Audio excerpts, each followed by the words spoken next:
Delightful afternoon students. कल हमने पाठ 11 रिया की डायरी पढ़ा था, तो चलिए आप हम इसके अभ्यास के प्रश्न कर लेते हैं।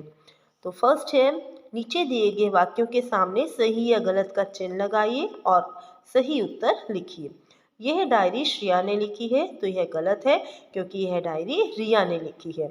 नेक्स्ट है, मेरे पिताजी भी अच्छा गाते हैं।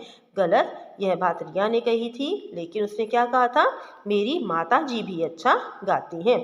नेक्स्ट है, 15 अगस्त हमारा राष्ट्रीय त्यौहार है, तो यह सही है। नेक्स्ट है, 1957 में हमने आज़ादी पाई थी, तो यह गलत है। सही उत्तर क्या है, 1947 में हमने आज़ादी पाई थी। इस दिन राष्ट्रपति लाल किले पर तिरंगा फहराते हैं। गलत, इस दिन प्रधानमंत्री लाल किले पर तिरंगा फहराते हैं। नेक्स्ट देखिए, नीचे दिए गए शब्दों के विलोम शब्द लिखिए। विलोम मीन्स विपरीतार्थक शब्द, उल्टे अर्थ वाले शब्द। फर्स्ट है खुश, तो इसका क्या होगा, उदास। अच्छा, बुरा। लघु, विशाल। स्वतंत्रता, परतंत्रता। सुंदर, असुंदर। पसंद, नापसंद। नेक्स्ट है, वाक्यों के बीच में या अंत में ठहराव के लिए जिन चिन्हों का प्रयोग किया जाता है उन्हें विराम चिन्ह कहते हैं। तो नीचे लिखे गए वाक्यों में उचित विराम चिन्हों का आपने प्रयोग करना है। तो फर्स्ट है, राघव पानी पीता है, तो यहाँ पर वाक्य आपका पूर्ण हो रहा है, खत्म हो रहा है, तो आप यहाँ पर लगाएंगे पूर्ण विराम।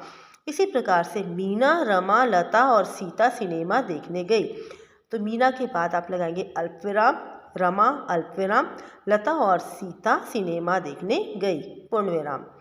नेक्स्ट है, अरे वाह कितनी सुंदर लग रही हो, तो अरे के बाद अल्पविराम, वाह के बाद विस्मयादि बोधक चिन्ह, कितनी सुंदर लग रही हो, पूर्ण विराम।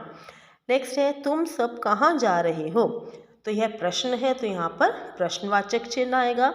अगला है, क्या तुम खाना खा चुके हो, तो यहाँ पर भी प्रश्न पूछा जा रहा है, तो यहाँ आएगा प्रश्नवाचक चिन्ह। अगला है, उचित क्रिया के नीचे क्रिया से नीचे दिए गए वाक्य पूरे कीजिए। तो पहला देखिए, 14 अगस्त को विद्यालय में स्वतंत्रता दिवस मनाया जाएगा या खाएगा, क्या आएगा यहाँ, जाएगा। नेक्स्ट है, बच्चे गाना गाते हैं, बच्चे गाना खेलते हैं, गलत है, क्या आएगा, बच्चे गाना गाते हैं। इसी प्रकार नेक्स्ट है, पक्षी उड़ते हैं, सभी बच्चों ने मिठाई खाई, मुझे यह दिन हमेशा याद रहेगा। नेक्स्ट क्वेश्चन है आपका, 26 जनवरी हमारे देश में गणतंत्र दिवस के रूप में मनाया जाता है, यह दिन हम कैसे मनाते हैं, नीचे दिए गए शब्दों का प्रयोग करके एक अनुच्छेद लिखिए। तो आपको नीचे कुछ शब्द दिए हैं, आपने इनका प्रयोग कर कर एक अनुच्छेद लिखना है। उदाहरण के तौर पर देखिए, 26 जनवरी को गणतंत्र दिवस के रूप में मनाया जाता है। इस दिन इंडिया गेट पर परेड का आयोजन होता है, राष्ट्रपति ध्वज फहराते हैं और अलग अलग राज्यों की झांकियां निकाली जाती हैं। विद्यालयों के बच्चे कई प्रकार के नृत्य और कार्यक्रम प्रस्तुत करते हैं। तो यहाँ पर आप शब्दों का प्रयोग करके स्वयं ये अनुच्छेद आप लिख सकते हैं। नेक्स्ट है, तिरंगा झंडा बनाइए और उसके बारे में वाक्य लिखिए। तो आप यहाँ पर तिरंगा झंडा बनाएंगे और उसके बारे में वाक्य लिखेंगे। तो उदाहरण के तौर पे देखिए कैसे लिख सकते हैं, तिरंगा हमारे देश की शान है, इसमें 3 रंगों की पट्टियाँ होती हैं, बीच में एक चक्र होता है। तो यहाँ केसरिया रंग जो है वह केसरिया रंग बलिदान का प्रतीक है।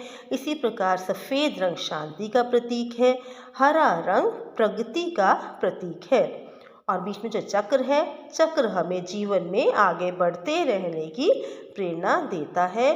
और आप चक्र के बारे में यह भी लिख सकते हैं कि इस चक्र में 24 तिलियाँ होती हैं।